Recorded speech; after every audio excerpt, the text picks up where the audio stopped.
எல்லாருக்கும் வணக்கம். உங்களை சந்திக்கிறதுல மிக்க மகிழ்ச்சி. பைபிளில் சுகமளிக்கும் தேவதூதர்கள் பற்றி பார்க்க போகிறோம். தேவதூதர்கள் எப்படி கிரியை செய்தார்கள், வியாதிகளை சுகமாக்க தேவதூதர்கள் பைபிளில் இருக்காங்களான்னா கண்டிப்பாக இருக்கிறாங்க. சுகமளிக்கக்கூடிய வரமும் அவர்களுக்கு இருக்குது, அற்புதம் செய்யக்கூடிய வல்லமையும் அவர்களுக்கு இருக்குது. சுகமளிக்கக்கூடியதுன்னா வியாதியை சுகமாக்கிறது, அற்புதம் செய்யக்கூடிய வல்லமைனா ஒரு உறுப்பு போயிடுதுன்னா, கிட்னியே போயிடுதுன்னா அது வேறு கிட்னியாக புது உறுப்பை ஃபிக்ஸ் பண்ணுறது தான் அற்புதம் செய்யக்கூடிய வல்லமை. ஒரு ஊழியக்காரர் என்ன செய்கிறன்னா, பரலோகத்துக்கு எடுத்துக்கொள்ளப்படுகிறார். ஒரு அறையில் அன்கிளைம்டு பிளெஸ்ஸிங்னு இருக்குது. சுற்றி பார்க்குறாரு, நிறைய பாடி பார்ட்ஸ் எல்லாம் இருக்குது.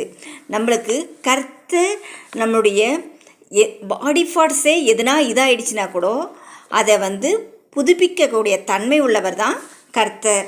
அப்புறமா யோவான் 5ஆம் அதிகாரம் 2ஆம் வசனம், அவைகளிலே குருடர், சப்பானிகள், சும்மின உறுப்பு உடையவர்கள் முதலான வியாதிஸ்தக்காரர் அநேகர் படுத்திருந்து தண்ணீர் எப்பொழுது கலங்கும் என்று காத்து கொண்டிருந்தார்கள். யோவான் 5ஆம் அதிகாரம் 4ஆம் வசனம், ஏனெனில் சில சமயங்களில் தேவதூதன் ஒருவன் அந்த குளத்தில் இறங்கி தண்ணீரை கலக்குவான்.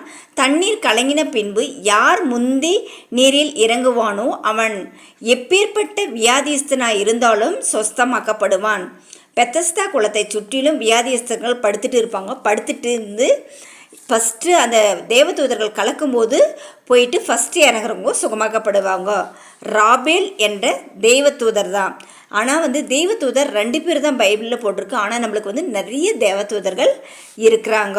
அடுத்தது எபிரேயர் 12ஆம் அதிகாரம் 22ஆம் வசனம், நீங்களோ சியோன் மலைநிலத்திற்கும் ஜீவனுள்ள தேவனுடைய நகரமாகிய பரம எருசலேமின் இடத்திற்கும் 1000-10,000 தேவதூதர்களும் 1000-10,000 தேவதூதர்களாய் இருக்காங்க. அடுத்தது 2 ராஜாக்கள் 5ஆம் அதிகாரம் 1ஆம் வசனம், சீரியா ராஜாவின் படை தலைவனாகிய நாகமான் என்பவன் தன் ஆண்டவனிடத்தில் பெரிய மனுஷனும் எண்ணிக்கை உள்ளவனுமாய் இருந்தான். அவனை கொண்டு கர்த்தர் சீரியாவுக்கு இரட்சிப்பை கட்டளையிட்டார். மகா பராக்கிரமசாலியன அவனே குஷ்டரோகியாய் இருந்தான். 2 ராஜாக்கள் 5ஆம் அதிகாரம் 10ஆம் வசனம் என்ன சொல்லுதுன்னா, அப்பொழுது எலிசா அவனிடத்தில் ஆள் அனுப்பி, நீ போய் யோர்தானில் 7 தரம் ஸ்நானம் பண்ணு, அப்பொழுது உன் மாம்சம் மாறி நீ சுத்தமாவாய் என்று சொல்ல சொன்னான்.